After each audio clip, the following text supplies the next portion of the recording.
अस्सलाम वालेकुम रहमतुल्लाहि व बरकातहू। अच्छा बच्चों, मुझे ये बताओ, हमारे मुल्क को अंग्रेज़ों से आज़ाद कराने के लिए किन किन रहनुमाओं ने कोशिशें की, उनके नाम बताओ। हाँ बिल्कुल सही, ठीक है। हाँ हाँ बिल्कुल सही है ना। मौलाना अबुल कलाम आज़ाद, गांधी जी है ना, लोकमान्य तिलक, सुभाष चंद्र बोस है ना, से बहुत सारे बड़े बड़े रहनुमाओं ने हमारे मुल्क को अंग्रेज़ों की ग़ुलामी से आज़ाद करने के लिए अपनी जानें तक कुर्बान की है। तो आज हम जमात चहरुम उर्दू बाल भारती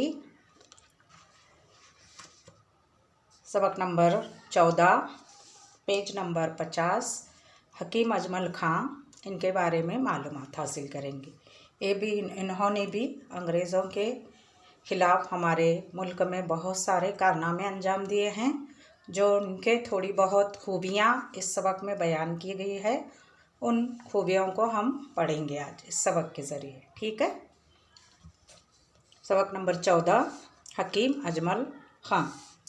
दिल्ली में एक बड़े नामी हकीम थे। हकीम यानी डॉक्टर, जो पहले ज़माने में लोगों का इलाज हकीम लोग ही करते थे। आज जैसे बड़े बड़े डॉक्टर पहले ज़माने में नहीं होते थे, बल्कि हकीम ही लोगों के बीमारियों के इलाज करते थे। हिंदू मुसलमान सब उनकी इज्जत करते थे। यानी हकीम अजमल खां जो है एक नामी हकीम, नामी यानी मशहूर, बहुत मशहूर हकीम थे, और वो उनके लोग बहुत उनकी इज्जत करते थे। उनका नाम था अजमल खान। हकीम साहब सन 1868 में पैदा हुए थे और 59 साल की उम्र में अचानक दिल की हरकत यानी हार्ट अटैक होने की वजह से, दिल की हरकत बंद होने की वजह से सन 1927 में उनका इंतकाल हो गया। दुनिया से उठ जाना यानी इंतकाल हो जाना, मर जाना।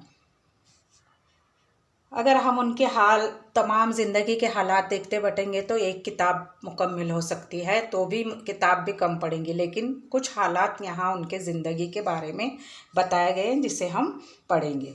एक ज़माने तक लोग हकीम साहब को सिर्फ़ एक अच्छा हकीम मानते थे। यानी लोग कहते थे कि ये बहुत बड़ा हकीम है, मशहूर है, लोग उनकी इज्जत करते थे। उनके मुकाबले में हमारे हिंदुस्तान में कोई हकीम नहीं था। यानी वो किसी भी तरह की बीमारी का इलाज करते थे। नवाब और राजाओं से महाना हज़ारों रुपयों की वो क्या करते थे, रकम लेते थे और उनका इलाज करते थे। उनके दिल्ली से बाहर जाने का रोज़ाना 1000 रुपये फ़ीस मुकर्रर, यानी 1000 रुपये फ़ीस वो लेते थे दिल्ली से बाहर जाकर किसी का इलाज करने के लिए। तो लोग समझते थे कि इतना बड़ा तबीब है ये कि अमीरों का ही इलाज करता है। ज़्यादा फीस लेकर, ज़्यादा पैसे लेकर ये राजाओं नवाबों से बड़ी बड़ी रकमें हासिल करके सिर्फ उन्हीं का इलाज करते हैं। ये नहीं, ऐसा नहीं, बल्कि गरीबों को उससे क्या फ़ायदा पहुंचेगा ऐसा हम सोच रहे हैं, लेकिन ऐसा बिल्कुल नहीं है।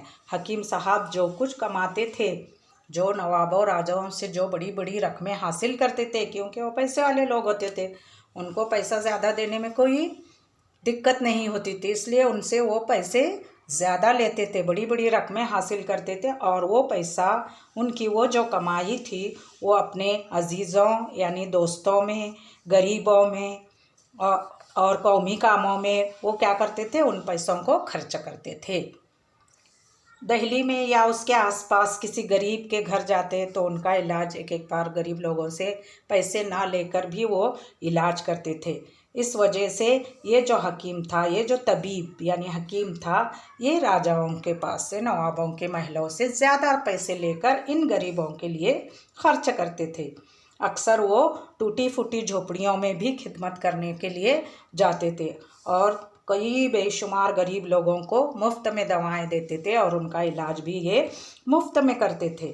जाड़ा, गर्मी, बरसात, हर मौसम में, कोई भी मौसम हो, ये इनका रोज़ाना का मामूल था कि रोज़ सुबह 6 बजे वो घर से निकलते और तमाम मरीज़ों को देखते हुए जाते थे। कभी कभी उनकी परेशानियाँ, उनकी बातें भी सुन लेते थे।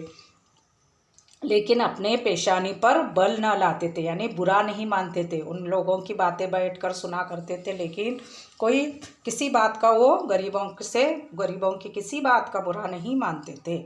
उनके इस आम दरबार में छोटे बड़े में कोई फ़र्क नहीं था, यानी वो हर इंसान के इलाज करते थे। ये अमीर है, ये गरीब है, ऐसा बिल्कुल नहीं सोचते थे। जब उनके पास लोग इलाज के लिए आते तो अमीर हो या गरीब हो, सबको वो बारी बारी देखते थे। ये पैसे वाला है, इसको पहले चेक करना, पहले देखना, ऐसा उनके पास बिल्कुल नहीं था।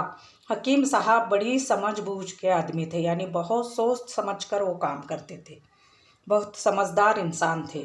उन्होंने मुल्क की सियासत में भी अमली हिस्सा लिया, यानी मुल्क के कामों में उन्होंने अमली तौर पर खुद से ज़ाती तौर पर वो मुल्क के कामों में हिस्सा लिया। वो शुरू ही से चोटी के लीडरों में गिने, चोटी के यानी बहुत ऊंचे बड़े बड़े लीडरों में वो गिने जाते थे, यानी उनको उतना मान था, उनका उतना सम्मान था। सियासी कामों के साथ हकीम साहब सामाजिक कामों में भी हिस्सा लेते थे। हुकूमत के कामों के साथ साथ वो समाज में जो लोग हैं उनकी भी मदद करते थे, वो भी कामों में हिस्सा लगते थे। औरतों की तालीम के बहुत बड़े हामी थे, यानी औरतों को तालीम देने के लिए वो हमेशा आगे रहते थे। उनका कहना था कि औरतों को तालीम बहुत ज़रूरी है, क्योंकि एक औरत दो घर को तालीम याफ्ता बना सकती है, इसलिए औरतों को तालीम ज़रूरी है। एक औरत तालीम याफ्ता हो तो पूरा घर तालीम याफ्ता बन सकता है। वो हमेशा हिंदू मुसलमानों में इत्तेहाद और इत्तेफाक के लिए कोशिश, यानी हमेशा हिंदू मुस्लिम एक बनकर रहे, ऐसी हमेशा उनकी कोशिश रहती थी। सन 1919 में जलियांवाला बाग के मुकाम पर अंग्रेज़ों ने बहुत से हिंदुओं को कत्ल किया था। एक वाक़या है सन 1919 का जलियांवाला बाग, जहाँ पर अंग्रेज़ों ने बेपनाह लोगों को, हिंदुस्तानी लोगों को कत्ल करके उन्हें कुओं में वगैरह भर दिए थे। हकीम अजमल खान ने हिंदू और मुसलमानों के इस कत्लेआम के ख़िलाफ़ सख्त एहतजाज, यानी सख्त तरीके से वो मुखालिफत किए कि ये नहीं होना चाहिए बोलकर। हकीम साहब ऑल इंडिया मुस्लिम लीग के सदर भी थे। ये एक कंपनी बड़ी ये थी, ऑल इंडिया मुस्लिम लीग के जो थे ये बड़े सदर थे। उन्हें इंडियन नेशनल कांग्रेस का भी सदर बनाया गया था। ये जो कमेटी थी इंडियन नेशनल कांग्रेस, इसके भी सदर थे वो सोच समझकर सियासत के मैदान में आए थे, इसलिए उन्होंने बड़ी बेजिगरी यानी हिम्मत से पूरा काम बताया। उन्होंने आखिर दम तक मुल्क को आज़ाद करने के लिए वो हुकूमत के कामों में, देश के कामों में हिस्सा लेते रहे, जमे रहे, टिके रहे। हकीम साहब जो थे ये लोगों की खिदमत को बहुत बड़ा काम समझते थे कि लोगों की खिदमत करना ये एक भलाई का काम है, नेक काम है। हमेशा वो आगे रहते थे लोगों की मदद करने के लिए, कोई खिदमत का मौका हाथ से नहीं जाने देते थे।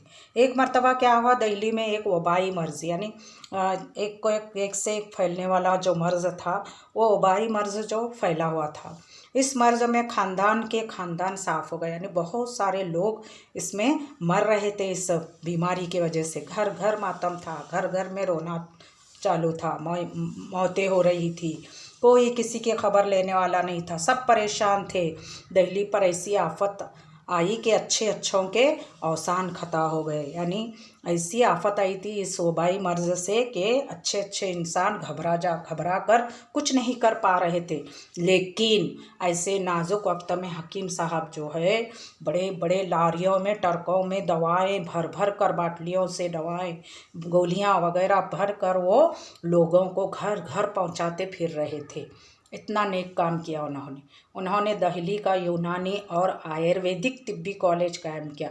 दिल्ली में एक यूनानी और आयुर्वेदिक जड़ी बूटियों से जो दवाएं बनाई जाती है, उसका भी उन्होंने तिब्बी कॉलेज यानी डॉक्टरी कॉलेज वहाँ पर उन्होंने खोला और उसे खूब तरक्की दी। वहाँ बहुत लोगों को उन्होंने तालीम दी, डॉक्टर बनाया। इस कॉलेज को अपना दवाखाना भी दे डाला। उनका जो दवाखाना था खुद का, वो भी उन्होंने कॉलेज के सुपुर्द किया, जिसकी सालाना मुनाफा यानी उनके दवाखाने का मुनाफा, जो उन्हें जो फ़ायदा मिलता था, मुनाफा यानी फ़ायदा, लाखों रुपये का फ़ायदा मिलता था, ऐसा दवाखाना उन्होंने इस कॉलेज के सुपुर्द किया। मुसलमानों की जदीद तालीम के लिए अलीगढ़ में भी उन्होंने मुसलमानों की तालीम के लिए, ऊंची तालीम के लिए जामे मिलिया इस्लामिया की बुनियाद डाली, यानी ये भी एक उन्होंने एक इदारा कायम किया जिसका नाम था जामे मिलिया इस्लामिया। बाद में ये इदारा दिल्ली मुंतकिल, यानी अलीगढ़ से बाद में ये दिल्ली में मुंतकिल किया गया। हकीम साहब इसके पहले वाइस चेयरमैन मुकर्रर किए गए, यानी वो वहाँ के सदर बन गए। आखिरी ज़माने में वो अपना ज़्यादा वक्त जो है इसी जामिया मिलिया के कामों में लगाते रहे। आखिरी वक्त में वो ज़्यादा से ज़्यादा इसको तरक्की देने के पीछे लगे रहे। उससे बहुत सी उम्मीदें थी, यानी इससे जो उनको थी बहुत सारी उम्मीदें थी कि ये जो इदारा है आगे चलकर लोगों के बहुत काम आएगा और लोगों के लिए फ़ायदेमंद साबित होगा। ऐसी उम्मीदें उन्होंने इस जामिया मिलिया से रखी थी। ऐसा ही हुआ। आज ये जो जामिया मिलिया इस्लामिया है ये मुसलमानों का एक बड़ा इदारा बन गया है। ऐसे लोग रोज़ रोज़ नहीं पैदा होते। आज हकीम साहब नहीं है, लेकिन उनकी जो यादें हैं हम तमाम लोगों के दिलों में मौजूद है। इसीलिए हम उन्हें आज भी याद करते हैं, उनके अच्छे कामों के लिए, उनके अच्छी बातों के लिए। ऐसी अच्छी बातें हमें अपने अंदर भी पैदा करनी हैं। ठीक है, ये सबक अपना पूरा हो गया। एक मरतबा सबक खामोशी से खामोश मुतालिया कीजिए, सबक का पूरा सबक पढ़ लीजिए। और कोई समझ में नहीं आया तो मुझे मैसेज करके या फ़ोन करके पूछिए। ठीक है, अल्लाह हाफिज़।